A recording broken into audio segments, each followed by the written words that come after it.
जय हिंद, वंदे मातरम। शुभ स्वागतम आप सभी का एक बार फिर से आपके अपने चैनल MSI स्वर्ण ज्ञान में। क्लास 10th के ज्योग्राफी बुक भारत संसाधन एवं उपयोग के खंड क इकाई 1 भारत संसाधन एवं उपयोग से चैप्टर ख जल संसाधन के बारे में पढ़ेंगे। जल संसाधन चैप्टर में हम उन्हीं टॉपिकों को पढ़ेंगे जिससे एग्जाम में सवाल पूछे जाते हैं या इस बार एग्जाम में पूछे जाने वाले हैं। पूरा एक्सरसाइज नहीं पढ़ा जाएगा, लेकिन इस चैप्टर के उन सभी ऑब्जेक्टिव क्वेश्चन को याद करवा दिया जाएगा जो एग्जाम में पूछे जाते हैं, चाहे जो इस बार एग्जाम में आने वाले हैं। चैप्टर का नाम है जल संसाधन। जल एक प्राकृतिक संसाधन है। टीवी, रेडियो, अखबार के माध्यम से बाढ़ के बारे में आपने जरूर सुना होगा। बाढ़ से जान माल की अत्यंत हानि पहुंचती है। यह जान के काफी आश्चर्य होता है कि जहां जल एक ओर प्रलय का तांडव करता है, दूसरी ओर मानवीय सभ्यता मानवीय आवश्यकता को सरल और सुगम बनाकर सभ्यता भी रचता है। यही वजह है कि विश्व के सभी सभ्यताओं का विकास नदी घाटी में ही हुआ है। आज के आधुनिक औद्योगिक युग में जल कहीं विद्युत पैदा करने में प्रयुक्त हो रहे हैं तो कहीं औद्योगिक मशीनों को ठंडा करने में। हम सभी यह जानते हैं कि पृथ्वी की सतह का 3/4 भाग लगभग जल से ढका हुआ है, लेकिन ये सभी जल लवणीय है और स्वच्छ जल सतही अपवाह के भूमिगत जल स्रोतों से प्राप्त होता है। जल एक नवीकरणीय संसाधन है जिसकी पूर्ति जल चक्र के द्वारा बार बार होते रहती है। जल की पूर्ति बारंबार होते हुए भी आज विश्व के कई देश जल संकट की स्थिति से गुजर रहे हैं। जल संकट की स्थिति क्यों बनी हुई है, इस चैप्टर के माध्यम से आज हम जानेंगे। सबसे पहले तो जानेंगे जल के स्रोत क्या क्या हैं। जल के स्रोत। पृथ्वी के अधिकतर स्तर पर जल की उपस्थिति के कारण ही पृथ्वी को नीला ग्रह कहा गया है। जल जीव की उत्पत्ति का एक महत्वपूर्ण कारक है। पृथ्वी पर जल स्रोत विविध रूप में पाए जाते हैं। पहला है भूपृष्ठीय जल, दूसरा भूमिगत जल, तीसरा है वायुमंडलीय जल, चौथा महासागरीय जल। जल भंडार को ध्यान में रखा जाए तो महासागर सबसे बड़े जल संग्रह केंद्र होते हैं। जल का सबसे बड़ा भंडार महासागर है। ये सबसे बड़े संग्रहण केंद्र होते हैं। इसी कारण महासागर को जलधि की संज्ञा दी गई है, यानी महासागर को जलधि नाम से भी जाना जाता है। नेक्स्ट पॉइंट है, क्या आप जानते हैं कि विश्व के कुल जल आयतन का 96.5% जल महासागरों में पाया जाता है। उनमें मात्र 2.5% ही जल अलवणीय मृदु जल है। कहने का मतलब है कि विश्व में जितना भी जल है उसका 96.5% जल महासागर में विद्यमान है। मात्र 2.5% ही जल ऐसा है जो मृदु जल है, अर्थात पीने के योग्य है, और इसी जल का हम लोग उपयोग करते हैं। महासागर के 96.5% जल का उपयोग हम दैनिक जीवन में नहीं करते हैं। हम अपने दैनिक जीवन में भूपृष्ठीय और भूमिगत जल का ही प्रत्यक्ष उपयोग करते हैं और इन्हीं दोनों जल स्रोतों का अध्ययन आज हम करेंगे। पहला है भूपृष्ठीय जल। धरातल पर भूपृष्ठीय जल का मूल स्रोत वर्षण है। वर्षण का लगभग 20% भाग वाष्पित होकर वायुमंडल में चला जाता है। कुछ अंश भूमिगत हो जाता है, जबकि अधिकांश भाग नदी नालों, झीलों, तालाबों तथा ताल तलैया में मिल जाते हैं। शेष जल सागर एवं महासागरों में मिल जाता है। ये सभी भूपृष्ठ पर पाए जाने वाले जल भूपृष्ठीय या धरातलीय जल कहलाते हैं। भूमि के ऊपर पाए जाने वाले जल को भूपृष्ठीय जल कहते हैं या धरातलीय जल कहते हैं। भूपृष्ठीय जल का मतलब हुआ वह जल जो भूमि के ऊपर पाया जाता है, भूपृष्ठीय जल कहलाता है। जैसे नदी, तालाब, झील, महासागर इत्यादि। नेक्स्ट है भूमिगत जल। वर्षा जल के धरातलीय छिद्रों से रिस कर कठोर शैलीय आवरण पर वर्षा जल से धरातल के छिद्रों से होकर रिस कर पृथ्वी के अंदर जो जल चला जाता है उस जल को भूमिगत जल कहते हैं। इस जल के भंडारण में भूपृष्ठीय जल का काफी योगदान होता है, अर्थात दोनों माध्यम से जल रिस कर बड़े मात्रा में भूगर्भ में एकत्रित हो जाती है। इस प्रक्रिया से एकत्रित जल भौम जल के नाम से भी जानी जाती है। नेक्स्ट है जल संसाधन का वितरण। विश्व स्तर पर जल के वितरण को देखा जाए तो यह पता चलता है कि अधिकांश जल दक्षिणी गोलार्ध में ही है। इसी कारण दक्षिणी गोलार्ध को जल गोलार्ध और उत्तरी गोलार्ध को स्थल गोलार्ध के नाम से जाना जाता है। पृथ्वी पर उपलब्ध जल के अधिकांश भाग लवण के उच्च सांद्रता धारण करते हैं। फिर भी जैव विविधताएं हेतु ये महत्वपूर्ण है, जहाँ मछलियाँ, समुद्री जीव जंतु, वनस्पतियाँ एवं खनिजों का भंडार पाया जाता है। नेक्स्ट है, क्या आप जानते हैं कि विश्व के कुल मृदु जल का लगभग 75% आर्कटिका, ग्रीनलैंड एवं पर्वतीय क्षेत्रों में बर्फ की चादर या हिमनद के रूप में पाया जाता है और लगभग 25% भूमिगत जल स्वच्छ जल के रूप में उपलब्ध है। यानी विश्व में जितना भी मृदु जल है उसका लगभग 75% अंटार्कटिका, ग्रीनलैंड और पर्वतीय क्षेत्रों में बर्फ के रूप में जमा हुआ है। 75% पीने योग्य जल बर्फ के रूप में जमा हुआ है और लगभग 25% जल ही भूमिगत जल अर्थात मृदु जल के रूप में उपलब्ध है। क्या आप जानते हैं कि ब्रह्मपुत्र एवं गंगा विश्व की 10 बड़ी नदियों में से एक है। इन नदियों को विश्व की बड़ी नदियों में क्रमशः ब्रह्मपुत्र को 8वां एवं गंगा को 10वां स्थान प्राप्त है। नेक्स्ट है जल संसाधन का उपयोग। जल का क्या उपयोग है? जल का मानवीय जीवन में काफी उपयोग है, यहाँ तक कि जीवन सृजन में भी जल महत्वपूर्ण है। प्राणी एवं वनस्पति में भी अधिकांश भाग जल के ही होते हैं। क्या आप जानते हैं कि प्राणियों में 65% तथा पौधों में 65 से 99% जल का अंश विद्यमान रहता है। यानी प्राणियों में जल की कितनी प्रतिशत मात्रा पाई जाती है? प्राणियों में जल की 65% मात्रा विद्यमान है। चलिए जानते हैं जल के क्या उपयोग है। तो जल के उपयोग की सूची बहुत लंबी है। पेयजल, घरेलू कार्य, सिंचाई, उद्योग, जन स्वास्थ्य, स्वच्छता तथा मल मूत्र विसर्जन इत्यादि कार्य के लिए जल अपरिहार्य है।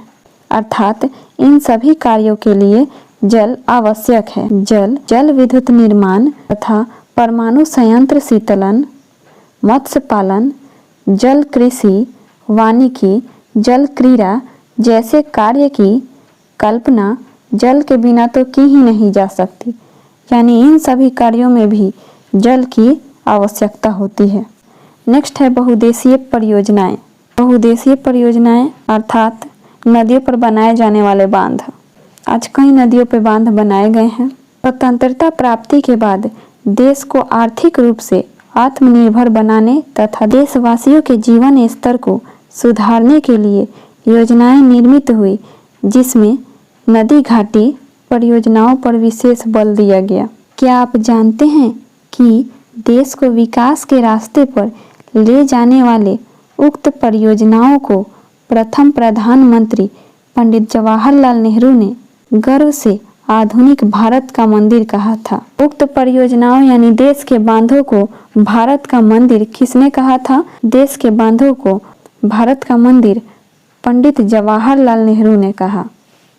आखिर नदियों पर बहुउद्देशीय परियोजना किस उद्देश्य से बनाई जाती है? बहुउद्देशीय परियोजना के विकास के कई उद्देश्य हैं, जैसे बाढ़ नियंत्रण, मृदा अपरदन पर रोक, पेय एवं सिंचाई हेतु जल पूर्ति, विद्युत उत्पादन, उद्योग के लिए जल पूर्ति, परिवहन, मनोरंजन, वन्य जीव संरक्षण, मत्स्य अर्थात मछली पालन, जल कृषि अर्थात कृषि के लिए जल, पर्यटन इत्यादि उद्देश्यों की पूर्ति जब एक साथ हो जाती है बहुउद्देशीय परियोजना कहलाती है। इन अनेक उद्देश्यों की पूर्ति हेतु सक्षम इन नदी घाटी परियोजना को ही बहुउद्देशीय परियोजना के नाम से जाना जाता है। देश के प्रथम प्रधानमंत्री पंडित जवाहरलाल नेहरू का दृष्टिकोण था कि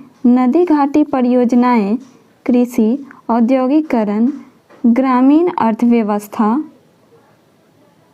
औद्योगिकरण तथा नगरीय व्यवस्था को समन्वित रूप से विकसित कर सकेगी। अतः भारत में अनेक नदी घाटी परियोजनाओं का विकास हुआ, जैसे भाखड़ा नंगल, हीराकुंड, दामोदर, गोदावरी, कृष्णा, स्वर्णरेखा और सोन परियोजना जैसी अनेक परियोजनाओं का विकास भारत में हुआ।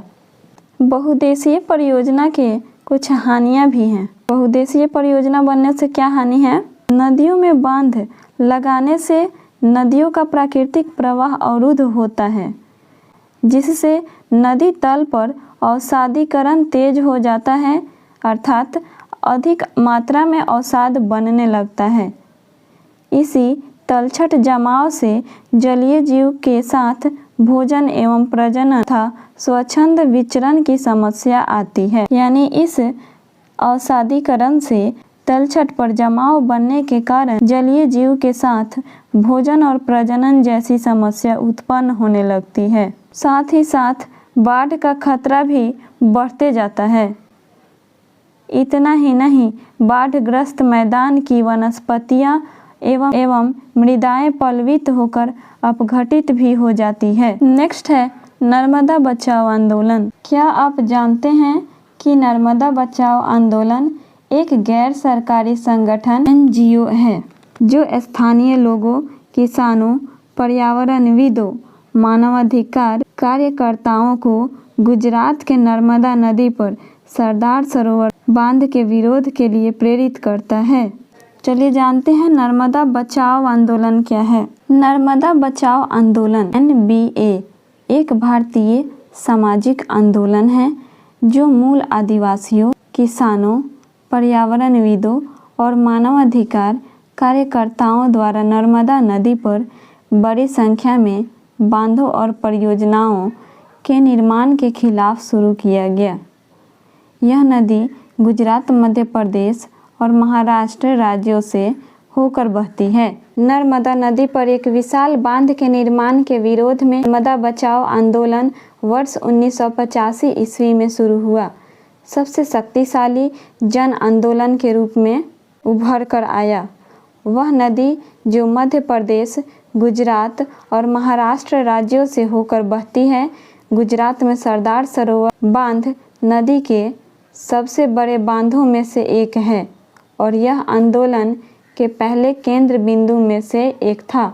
नर्मदा नदी पर एक विशाल बांध बनाया जा रहा था। उसी के निर्माण के विरोध में नर्मदा बचाओ आंदोलन 1985 ईस्वी में शुरू किया गया था।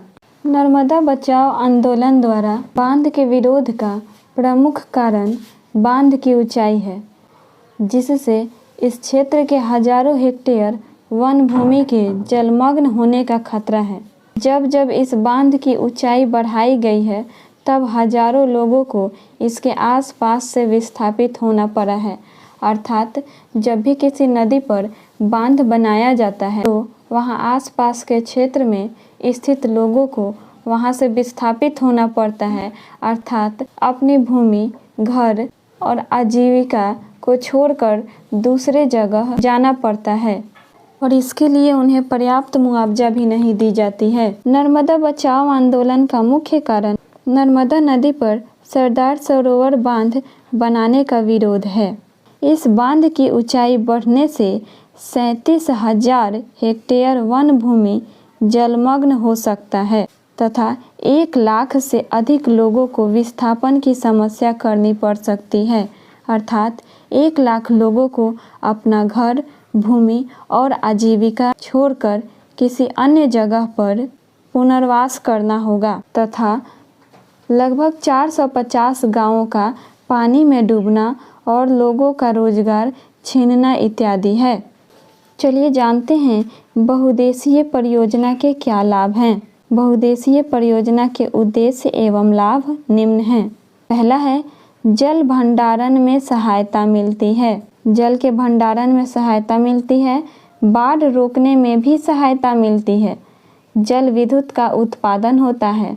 नहरों द्वारा नौका परिवहन में भी सहायता मिलती है। मत्स्य पालन अर्थात मछली के पालन के लिए उत्तम क्षेत्र भी प्रदान करती है। बहुउद्देशीय नदी घाटी परियोजना के लाभ के साथ बहुउद्देशीय नदी घाटी परियोजना से हानि भी है। बहुउद्देशीय नदी घाटी परियोजना की हानि निम्नलिखित है। पहला है, नदियों पर बांध बनाने से स्वाभाविक प्रवाह अवरुद्ध हो जाता है, जिससे नदी के तली में कचरे जम जाते हैं, अवसाद बनने लगते हैं और प्रत्येक वर्ष बाढ़ का खतरा बना रहता है। बांध के बनने के कारण जल प्रदूषण की संभावना भी बढ़ जाती है। इसका दुष्प्रभाव जलीय जीवों पर पड़ने लगता है। तो इस प्रकार की बहुउद्देशीय नदी घाटी परियोजना सबसे बड़े पैमाने पर विस्थापन की समस्या उत्पन्न करती है, अर्थात लोगों को पुनर्वास की समस्या उठानी पड़ती है। पुनर्वास के बदले इन्हें ना तो पर्याप्त मुआवजा मिल पाता है और ना ही ये विस्थापित होने के पश्चात इस परियोजना का लाभ ले पाते हैं। इस परियोजना का लाभ पूंजीपति एवं जमींदार वर्ग को अवश्य मिल जाता है। नेक्स्ट पॉइंट है, बांधों का निर्माण बाढ़ नियंत्रण के लिए होता है। बांधों का निर्माण बाढ़ नियंत्रण के लिए होता है। उनके जलाशयों में तलछट जमा होने से बाढ़ की स्थिति उत्पन्न हो जाती है। ज़्यादा वर्षा के जल भी बांध के नियंत्रण से बाहर हो जाते हैं। बहुउद्देशीय परियोजना के कारण भूकंप की संभावना बढ़ जाती है। इतना ही नहीं, बाढ़ से जल प्रदूषण, जल जनित बीमारियां तथा फसलों में कीटाणु जनित बीमारियों का भी संक्रमण हो जाता है। नेक्स्ट टॉपिक है जल संकट। जल की अनुपलब्धता जल संकट के रूप में जाना जाता है, अर्थात जब जल की उपलब्धता में कमी हो, वह स्थिति जल संकट के नाम से जानी जाती है। पृथ्वी पर विशाल जल सागर होने एवं जल के नवीकरणीय संसाधन होने के बावजूद भी जल की दुर्लभता एक जटिल समस्या बनी हुई है। चूँकि हम जानते हैं कि स्वतंत्रता के पश्चात भारत में तीव्र गति से औद्योगिकरण एवं नगरीकरण का विकास हुआ। आज बहुराष्ट्रीय कंपनियों ने भी अपना पैर जमा लिया है। उद्योग की वजह से मृदु जल पर दबाव बढ़ रहा है। इन उद्योगों के संचालित करने के लिए ऊर्जा की आवश्यकता होती है, जिसकी अधिकांशतः पूर्ति जल विद्युत द्वारा होती है। शहरों में बढ़ती आबादी एवं शहरी जीवन शैली के कारण जल एवं विद्युत की आवश्यकता में ज़्यादा वृद्धि हुई है। जहां नलकूप लगाकर जल की आपूर्ति के लिए अंधाधुंध शोषण हो रहा है और जल के भंडार तीव्र गति से घट रहे हैं, जिसके कारण जल संकट की स्थिति उत्पन्न हो गई है। हमारे देश में कुछ ऐसी भी परिस्थितियां हैं जहां जल की पर्याप्त मात्रा होने के बावजूद लोग प्यासे हैं। इस दुर्लभता का कारण जल की खराब गुणवत्ता है। जल की गुणवत्ता खराब होने की वजह से जल की पर्याप्त मात्रा होने के बावजूद भी लोगों को जल की कमी से होकर गुजरना पड़ता है। यह किसी भी राज्य या देश के लिए चिंतनीय विषय बना है। घरेलू एवं औद्योगिक अपशिष्ट, रासायनिक कीटनाशकों और कृषि में प्रयुक्त होने वाले उर्वरकों जल में मिल जाने से जल की गुणवत्ता बुरी तरह से प्रभावित होती है, जिसके कारण से जल संकट की स्थिति उत्पन्न हो रही। जल के संरक्षण एवं प्रबंधन करने की क्या आवश्यकता है? जल संसाधन की सीमित आपूर्ति, तेजी से फैलते हुए प्रदूषण एवं समय की मांग को देखते हुए जल संसाधनों का संरक्षण एवं प्रबंधन अपरिहार्य है। यानी जिस तरह से जल प्रदूषित हो रहा है, उस स्थिति को देखते हुए जल का संरक्षण और प्रबंधन दोनों आवश्यक है, जिससे स्वस्थ जीवन, खाद्यान्न सुरक्षा, आजीविका और उत्पादक अनुक्रियाओं को सुनिश्चित किया जा सके। चूँकि राष्ट्रीय जल नीति 2000 प्रस्तुत की गई और इसके अंतर्गत सरकार ने जल संरक्षण हेतु निम्न सिद्धांतों को ध्यान में रखकर योजनाओं को निर्मित किया गया है। जल संरक्षण हेतु 3 सिद्धांत हैं। पहला है जल की उपलब्धता को बनाए रखना, दूसरा जल को प्रदूषित होने से बचाना, तीसरा प्रदूषित जल को स्वच्छ कर उसका पुनर्चक्रण करना। जल संरक्षण के लिए कुछ कारगर विधियां हैं, जैसे पहला है भूमिगत जल की पुनर्पूर्ति। पूर्व राष्ट्रपति अब्दुल कलाम आजाद ने जल मिशन संदर्भ देकर भूमि जल पुनरावृत्ति पर बल दिया था, जिससे खेतों, गांवों, शहरों, लोगों को पर्याप्त जल मिल सके। इसके लिए वृक्षारोपण, जैविक तथा कंपोस्ट खाद के लिए प्रयोग, वेटलैंड्स का संरक्षण, वर्षा जल के संचयन एवं मल जल शोधन पुनः चक्रण जैसे क्रियाकलाप उपयोगी हो सकते हैं। दूसरा है जल संभर प्रबंधन। जल का किस तरह से प्रबंधन कर सकते हैं? जल प्रवाह या जल जमाव का उपयोग करके उद्यान कृषि, वानिकी, जल कृषि एवं कृषि उत्पाद को बढ़ाया जा सकता है। इससे पेयजल आपूर्ति की जा सकती है। इस प्रबंधन को छोटे इकाइयों पर लागू करने की आवश्यकता है। तकनीकी विकास। तकनीकी विकास से तात्पर्य है ऐसे उपक्रम जिसमें जल का कम से कम उपयोग कर अधिक से अधिक लाभ लिया जा सके, जैसे ड्रिप सिंचाई, लिफ्ट सिंचाई, सूक्ष्म फुहारों से सिंचाई, सीढ़ीनुमा खेत इत्यादि। हम वर्षा जल का भी संग्रहण करके उसका पुनर्चक्रण करके जल संकट से बच सकते हैं। नेक्स्ट है, क्या आप जानते हैं कि भूमिगत जल का 22% भाग वर्षा जल के भूमि में प्रवेश करने के बाद ही होता है। चलिए जानते हैं सोन परियोजना के बारे में। स्वतंत्रता प्राप्ति के बाद भारत में आर्थिक, सामाजिक, व्यापारिक सहित समग्र विकास के उद्देश्य से जल संसाधन के उपयोग हेतु योजनाएं तैयार की गई। तो इन सभी उद्देश्यों को ध्यान में रखकर बिहार में कई परियोजनाएं बनाई गई, जिसमें 3 प्रमुख हैं।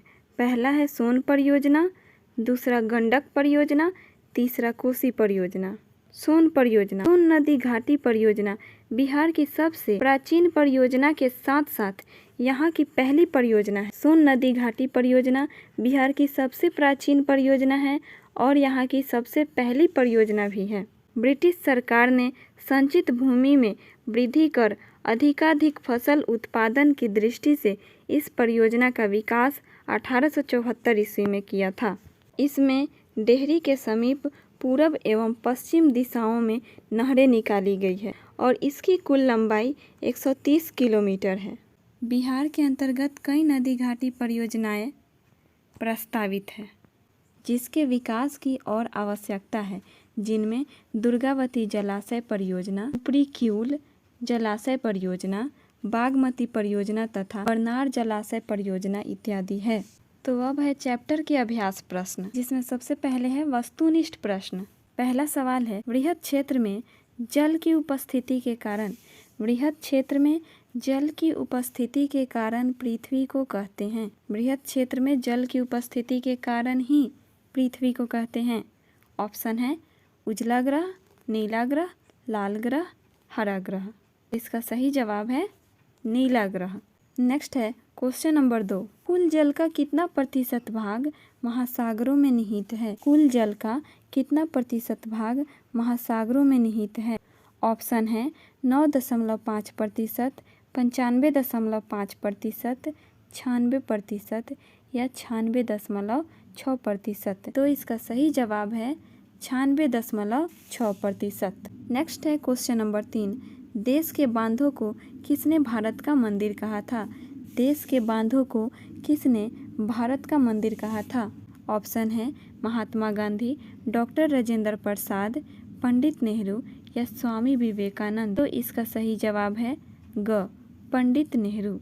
नेक्स्ट है क्वेश्चन नंबर 4, प्राणियों के शरीर में कितना प्रतिशत जल की मात्रा निहित होती है? ऑप्शन है 55%, 60%, 65% या 70%। तो प्राणियों के शरीर में जल की कितनी मात्रा होती है? 65%। नेक्स्ट है क्वेश्चन नंबर 5, बिहार में अति जल दोहन से किस तत्व का संकेंद्रण बढ़ा है? ऑप्शन है फ्लोराइड, क्लोराइड, आर्सेनिक या लौह। तो इसका सही जवाब है आर्सेनिक। आर्सेनिक का संकेंद्रण बढ़ा है।